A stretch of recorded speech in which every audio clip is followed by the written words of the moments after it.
I'm Jeff and welcome back to Flint Hills. I'd just like to thank Jim for my fantastic t-shirt and to John and Julie for their Christmas card. Was not expecting that, and thank you very much indeed.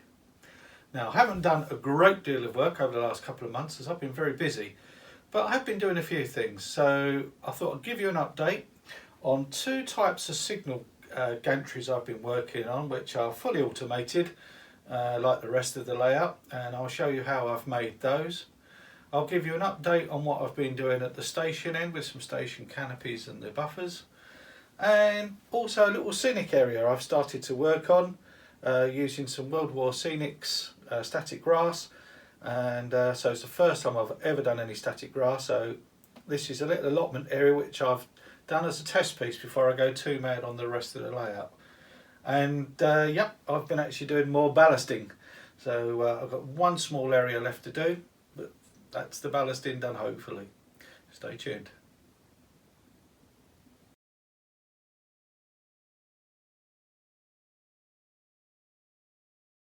As I've mentioned before, Flint Hills is a test layout so I can practice and learn things on before I go on to build the much bigger layout I envisage. With that in mind, I want to build two signal gantries. Firstly, this is a simple plastic kit which I purchased off of eBay. I think it's American, for a railroad, and it just got two legs and a piece across the middle which I've glued together. Then, using the CR signal kits, I've made a signal and a feather and put them together and glued that onto one side of the signal. And then likewise I've just made a signal for the other side and glued that on. Overall, I'm quite pleased with how this has actually turned out and looks. Yes, it's a bit cheap and plasticky, but that's only when you're really up close to it. But from a distance, yeah, it looks quite good. So yeah, I'm very pleased with it. But this is only for 2 lanes, and of course the next trick is to build one for 6 and 7 lanes. Now, a really good YouTuber showed how to build a signal gantry using the Scenic gantry kits. However, I've found personally that they started to fall to bits a little bit. They seem quite fragile, so I gave up with trying to build this idea. Having given up on the Scenic version, I had a number of these brass versions that I was going to use for something else, so I decided to do a bit of kit bashing with these. So I started to assemble them and spray them up to see what these would look like, and they are very stable. With it made, I decided just to put it on the layout just to test I'd got everything right, and I did like the look of this, and it started to give me some other ideas on which way I wanted to go. So like before, I got some CR signal kits and put these together and started to assemble them and start to feed the wires through and onto the gantry itself. As you can see, it's starting to look like a signal gantry. With the CR signal kits, you get this little brass plate with the accessories on, but the top part of this area I wasn't using, so I thought, I wonder if I could reuse this. So I decided to cut it out and fold it up, and with a few modifications it looked like I could put the signal on this, and that would be a walkway and a support for the signal on the gantry. I then fixed these to the gantry, and I was so pleased with the effect it gave me. I quickly made up the others and added them to the rest of the signals on the gantry, so that was all 6 signals then covered. And with a little bit more aluminium paint, it really started to give the effect I was looking for. So now it's just a case of hiding the wires and putting a walkway on. Now, what was lucky is I had some Scenic walkway, track walkway, so I quickly broke that out and applied that to the top, and it fitted absolutely perfect. So then I got some scale model scenery tubular barrier, and I added that to the sides to try and make it look complete. Again, a quick brush with some aluminium paint, and I reapplied it to the layout, and I was really pleased with the effect. I put some heat shrink around all the wires, and that tidied things up. And then I made up some little concrete blocks to go around the sides of each of the footings and to make it look like it was concreted in. But in fact I can actually lift it in and out, and the wires are all on little clips underneath, so it's easy to take out and modify and replace as required. And now I'll leave you with some running shots of the signal gantries in operation. And this is all automated, and you can tell that by my shaking hands on the camera.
So I just want to thank Dan from Great Deltan, who's got a great YouTube channel and a great Engage layout, and he did a review and installed these Engage Shapeways Buffers, and I thought they were so good I've gone and got them myself.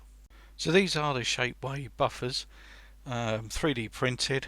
I ordered them, and within a few days they were printed and then delivered to me. I painted them with a grey primer and then painted them with a red matte, but I must say they do look a bit glossy. I painted the bottom silver where they meet the tracks,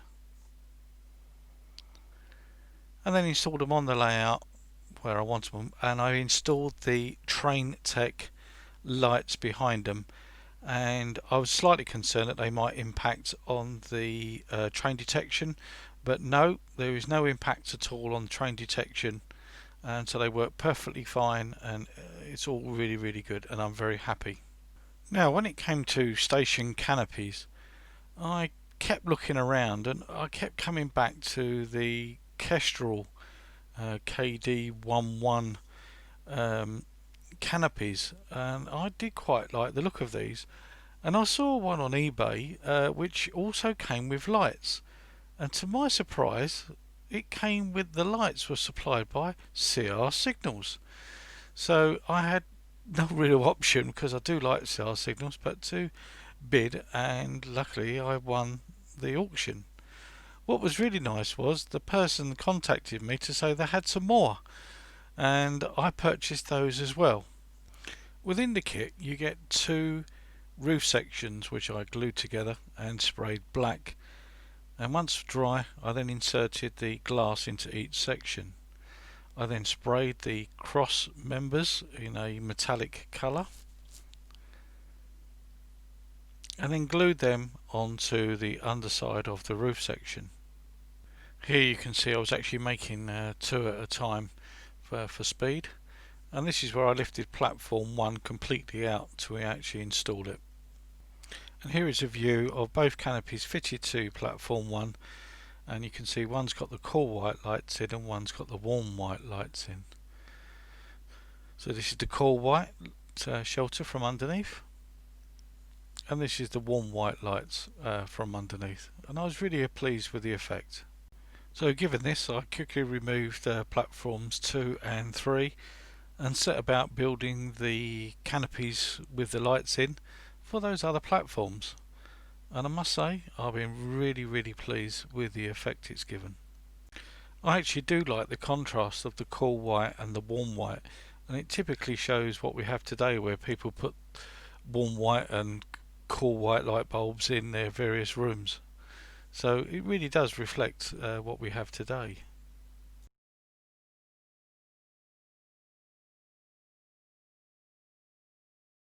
So I finally got myself into gear and decided to do some scenic work. And this was my wife's idea of to put an allotment on this particular piece of land. So here I've covered it in the fine turf soil from Woodland Scenics. I simply applied a neat PVA to the whole area and then just shook the fine turf soil all over it and then just let it dry overnight. And the following day I finally had a go with the static grass to create this effect. For my birthday at the back end of July, I ordered a complete static grass kit from World War Scenics. So to start with then, I applied the basing glue, which is much better than PVA, and I then used a blend of the grasses that came with it at 2mm in the static grass applicator. I won't show you how this works because there's plenty of videos out there showing how these work. In the kit was also the Progress Position applicator, so I had a very quick go of that, and I must say this is a brilliant little tool for getting into the very small places.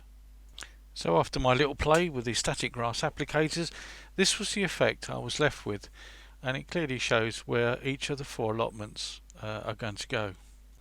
So having got this far, I've just planted a few tomato plants and a greenhouse and a shed, really just to see how this looks, and it's amazing with the camera the detail you can actually get better than the naked eye. Going forward, I'm thinking of adding some railway sleepers to make the frames, and I now have extra vegetables which I can now plant in these various allotments. So more to come in this area over the next few weeks. So thank you for watching the December update, and just what remains of me to say now is thank you very much for your support over the last year, and I wish you all a happy new year. And I'm really hoping that next year we can get our various shows and our club shows back together, and we can all start meeting up again, and that would be really nice, instead of just communicating over the phone and via email. So fingers crossed. So I'm going to leave you with some running shots now of the layout, and I wish you all a happy new year, and please stay safe.